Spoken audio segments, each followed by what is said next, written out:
안녕하세요. 진짜 세상에 이런 사람이 또 있을까요? 모든 게 다 전부 연기였습니다. 지금부터 제 사연을 들어주시고 현명한 조언 부탁드려요. 우리는 첫 만남부터 영화 같았습니다. 남편이란 놈을 처음 보게 된 날은 집 앞 카페 앞이었습니다. 우리 집 앞에는 카페 거리가 예쁘게 자리 잡고 있어서 주말이면 동네 친구들과 커피 한 잔을 하는 게 일상이었죠. 그날은 참 햇살이 예뻤던 걸로 기억됩니다. 허나 제 마음은 먹구름이 잔뜩 낀 날이기도 했습니다.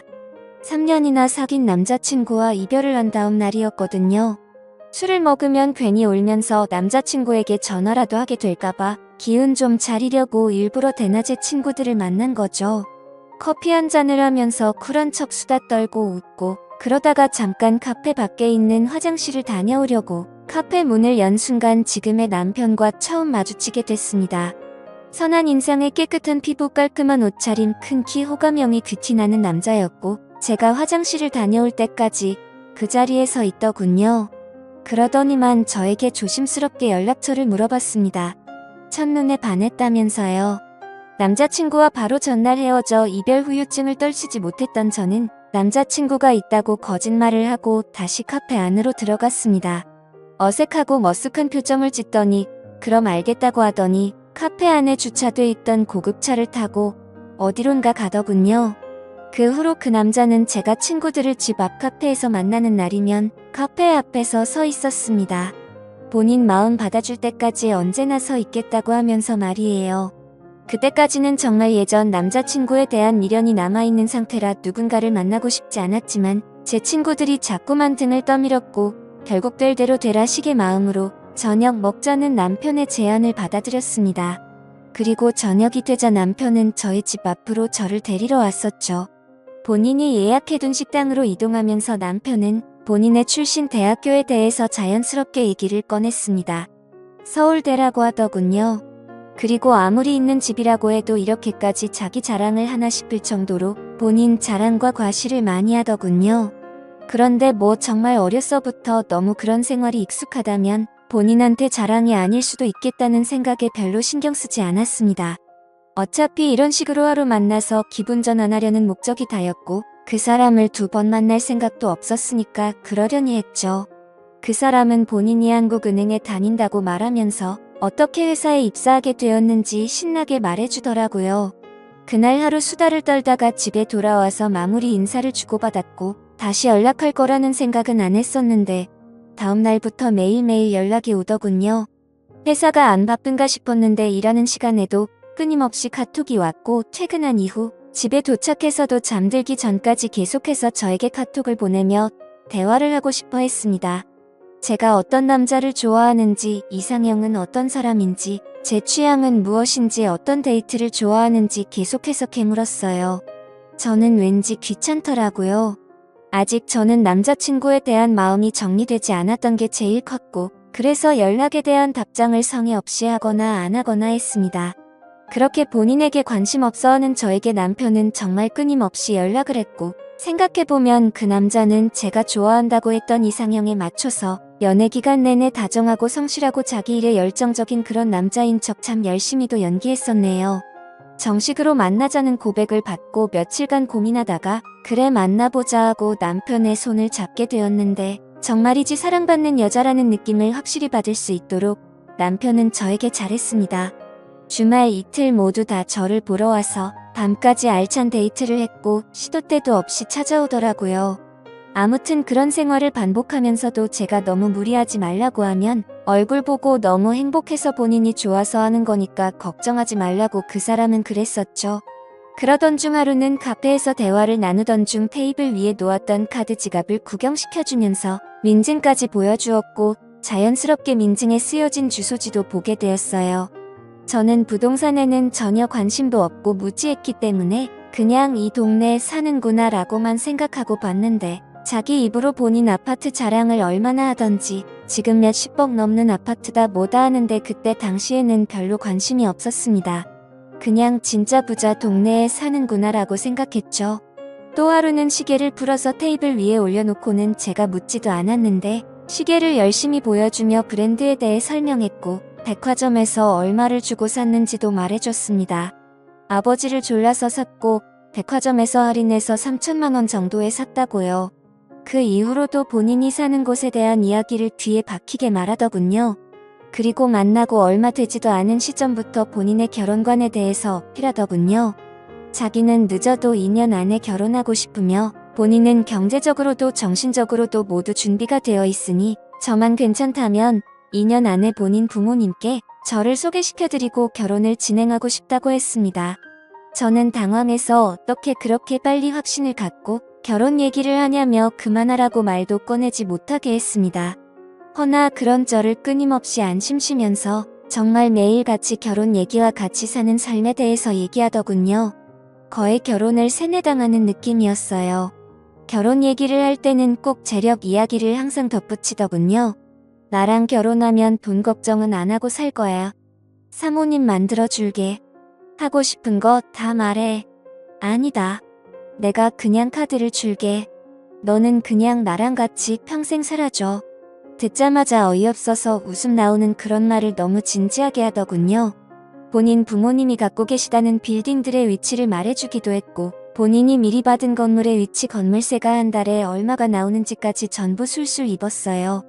무엇보다 아침부터 잘 때까지 연락을 하면서 회사 이야기를 정말 많이 했고 회식을 가거나 어디 갔다 하면 동영상도 자주 보내주었습니다. 좀 과하니까 가끔 묘하다 싶을 때가 있었는데 너무 많은 증거들을 거의 매일같이 보여주면서 의심할 틈을 주지 않더군요. 그런데 아주 조금씩 말이 많은 그 사람의 말에 어긋나는 부분들이 있었습니다. 그러면서도 관계를 깰 정도로 치명적인 것들은 없었습니다. 그렇게 교제를 이어가던 중 덜컥 임신을 해버리고 말았습니다. 처음에는 어떡하지란 고민이 많았지만 다정한 남편을 믿어보고 싶었고 결혼을 결심하게 되었죠. 그로 인해 남편이 자신의 부모님을 뵈러 가자더군요. 처음 보는데 정말 다정하고 좋으신 분들이셨습니다. 나이에 비해 10살 이상은 어려 보이셨고 정정하고 밝으셨어요. 우리 아들과 결혼해줘서 고맙다는 말을 반복하셔서 제가 혼숭할 지경이었네요. 그렇게 저희는 결혼식 없이 바로 혼인신고를 하게 됐고 상견례도 간단하게 마쳤어요. 혼인신고를 하던 날 남편이 이렇게 말하더라고요. 너무 급하게 결혼을 하게 돼서 자신 명의의 집에 살고 있는 세입자의 전세 기간이 아직 많이 남았다고요. 그리고 투자를 여기저기 해놓은 곳이 많아서 우선 지금 자기 수중에 있는 1,000만 원으로 단칸방에서 신혼살림을 시작하자고요. 별 수 있나요? 그냥 알았다고 했죠. 저의 부모님께 사정이 이러저러해서 단칸방에 잠깐 살게 됐다 말씀드렸다니 엄마가 단칸방에 맞는 작은 냉장고 세탁기 등 살림을 사주셨습니다. 그런데 아이를 낳고 나서야 알게 됐습니다. 매일 출근한다던 남편이 한국은행으로 출근한 적이 단 한 번도 없다는 사실을 말이에요. 어느 날 남편이 집에 가방을 두고 간 적이 있었는데 핸드폰도 안 받더라고요. 그래서 회사에 걸면 될까 싶어 남편이 근무한다고 말했던 부처 전화번호를 찾아서 전화를 했더니 그런 이름을 가진 사원이 없다는 겁니다. 제가 이렇게 믿었던 것도 결혼 전에도 출입증을 보여주고는 했거든요. 남편이 가지고 다녔던 그 출입증은 도대체 어디서 훔쳤던 걸까요? 그리고 남편이 여러 번 언급했던 저희 신우의 이름으로 변호사협회에 검색을 했는데 아무 조회 결과도 나오지 않았습니다. 그걸 보자마자 소름이 끼쳤습니다. 그러고 보면 결혼 후 단 한 번도 신우를 본 적이 없었습니다. 신우가 너무 바빠서 그렇다고만 했어요. 그런데 아무리 바빠도 결혼한 오빠의 와이프 볼 시간이 아예 없다는 게 정말 이상했었거든요. 시댁에 가더라도 지정 주차장에 잠깐 주차하고 남편 혼자 올라갔다가 내려왔고 저는 차 안에 있으라고 했습니다. 저는 제가 불편할까봐 그런다고 말하기에 저를 배려해주는 거라고 생각했었죠. 문득 그 아파트가 시부모님 집이 맞는지 의심스럽더군요. 저는 그 생각이 스치자마자 시댁으로 갔습니다. 동호수는 정확히 잘 알고 있었어요. 남편 차 유리 앞에 동호수가 선명히 적혀 있기도 했고 또 지정 주차 자리에 항상 같은 곳에 차를 주차했기 때문이었죠. 시댁으로 가서 초인종을 누르고 심장이 터질 것 같음을 느꼈습니다. 얼마 지나지 않아 젊은 여자 목소리가 들렸고 문이 열렸습니다. 여자를 따라 3살쯤 되어 보이는 남자아이 하나가 저를 아래에서 물끄러미 호기심 가득한 눈빛으로 올려보더라군요. 저는 혹시 여기에 두 노인분이 사시냐고 여쭈었습니다. 그랬더니 무슨 말이냐고 되묻더라고요. 정말 실례지만 여기 전세로 계시는 거냐고 여쭤봤더니 본인들이 이 아파트 분양할 때부터 매매했었고 쭉 살고 있다고 말하더군요. 그때 알았습니다. 모든 것이 다 거짓말이고 연출된 상황이었다는 것을요. 도대체 이 사람은 누구지? 무슨 일을 하는 어떤 사람이지? 대체 누구랑 결혼을 한 걸까? 그 사람이 지금까지 말한 것 중에 진실은 있긴 한 걸까 무서웠습니다. 그 여자와 대화를 마치고 계단에서 한참을 서럽게 울었네요. 그리고 집에 돌아왔습니다. 그런데 어찌된 일인지 남편이 집에 있더군요. 그러더니 제가 모든 걸 눈치챈 걸 어떻게 알았는지 무릎을 꿇고 울면서 모든 게 다 거짓말이었다고, 저를 너무 사랑한 나머지 저랑 결혼하고 싶어서 다 꾸민 거라고 말하더군요. 그런데 본인의 마음은 정말 한치의 거짓이 없었다고 했습니다. 사실 아버지는 돌아가셨고 엄마는 고시원에서 살고 계신다며 신우는 없고 외동이라고 말했습니다. 진짜 너무나 소름이 돋고 싫어서 그 자리에서 당장 이혼하자고 했더니 제 바짓가랑이를 잡고 울다가 제 아이를 뺏어 들고 안더니 이 핏덩이 어떻게 할 거냐고, 이 아이 아빠 없이 키울 거냐고 하더라고요. 그 말 듣고 우리 아이 얼굴을 봤는데 정말 너무나 마음이 아파서 그 자리에서 주저앉고 펑펑 울었습니다. 제가 너무 바보같이 들릴 수도 있겠지만 아이 때문에 어쩔 수 없이 남편을 용서해주고 말았습니다. 다시는 거짓말하지 말고 모든 걸 사실대로 말하라고 하면서요. 결국 저희 엄마 아빠에게 솔직하게 말씀드렸고 남편은 아빠한테 거의 반죽음 되게 욕을 들었고 어찌됐든 제가 이혼 못하겠다고 했습니다. 결국 마음이 약해진 엄마 아빠가 가자고 그겨줬던 24평짜리 아파트 하나를 주셨습니다. 엄마 명의로 전세 끼고 산 집인데 마침 몇 주 뒤에 전세가 만기였거든요. 다만 전세금이 상당해서 엄마가 그 전세금을 다 돌려줄 여력이 없었기에 제 이름으로 전세 대출을 받아서 들어가 살라고 해서 그렇게 살게 되었습니다. 그러던 중 남편의 진짜 시어머니를 만나게 됐습니다. 그 집에 들어가고 한 달 뒤 연락도 없이 갑자기 어떤 아주머니가 찾아왔었죠. 누구냐고 물어보니 시엠이다 하고는 불쑥 저희 집에 찾아오신 겁니다. 근데 빈손이 아니라 이것저것 본인의 살림 다 가지고 들어오셨어요. 오갈 데 없어서 왔다 하시는데 어쩔 수 없는 일이고 도리겠거니 생각하고 불만 한 번 이야기 안 하고 같이 살게 되었습니다. 그렇게 집에 눌러 앉으시고는 매일 같이 술을 드시기 시작하셨습니다. 캔 맥주를 한 박스씩 갖다 놓고 하루에 6캔씩 드시면서 주사를 부리더군요. 본인 아들한테 전화해서 저를 비난하고 왜 이런 애랑 결혼했냐고 하더라고요. 제가 시어머니께 아부를 안 떨어댔다고 역정을 내셨습니다. 저는 그 모습을 보면서 소리 지르시고 막말하시는 게 너무 싫고 몸서리 쳐져서 방으로 들어가서 아이를 돌보고는 했었죠. 얼마나 그 시간이 힘들었으면 중소기업에 취직한 남편한테 울면서 전화해서 출근 안 하면 안 돼? 차라리 나 거기 따라가면 안 되냐고 했을 정도니까요. 아무튼 그렇게 힘든 시간을 보내던 중 생각지도 못한 둘째를 가졌고 우여곡절 끝에 출산을 하게 되었습니다. 산모 도우미가 집에 왔는데 무슨 시어머니 몸종이 온 줄 아시는 건지 산모 돌보는 건 신경도 안 쓰시고 베란다 청소, 자기 밥 차리는 거나 집 정리 등 자신이 필요한 것만 시키시는 거예요. 산모 도우미도 국가지원 바우치였는데 시어머니가 이게 맘에 안 든다 저게 맘에 안 든다고 하셔서 수도 없이 바뀌었어요. 나날이 스트레스는 쌓여가고 둘째 낳고 몸도 마음도 지쳐가는데 남편은 회사 일 때문에 외박이 잦아지기 시작했습니다.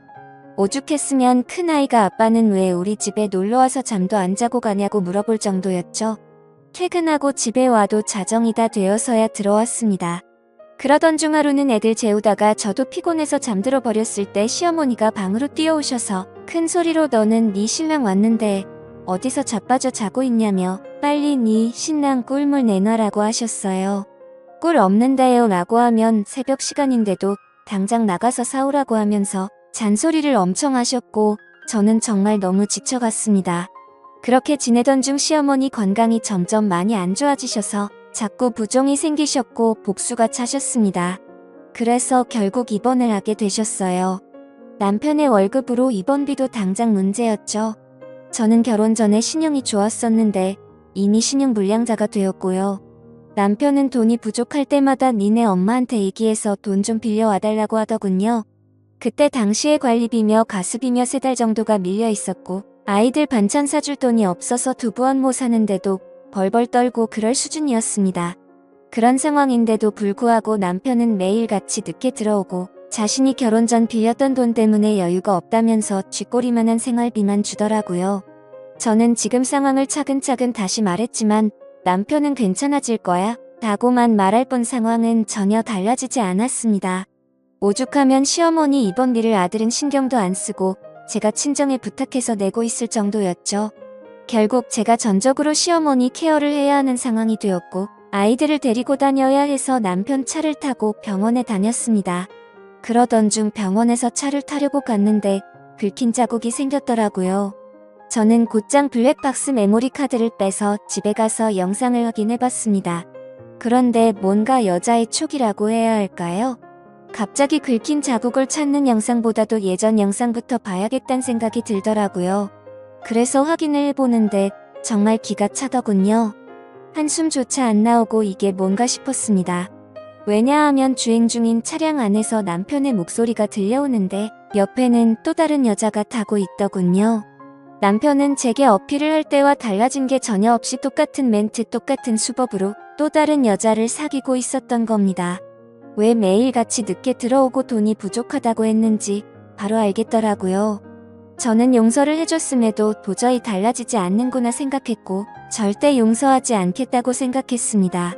결국 그날 이후로 남편에게 이 영상을 들이밀며 이혼할 거라고 통보했고 그러자 남편은 또 저번처럼 무릎 꿇고 울더니 펑펑 울면서 한 번만 용서해달랍니다. 두 자식을 담보로 생각하는지 아이들은 어떻게 할 거냐며 똑같은 레퍼토리를 펼치더라고요. 그러면서 자신의 어머님 케어는 누가 하냐고 제발 용서해달라고 했습니다. 진심으로 그때 너무 어이가 없고 기가 차서 말했습니다.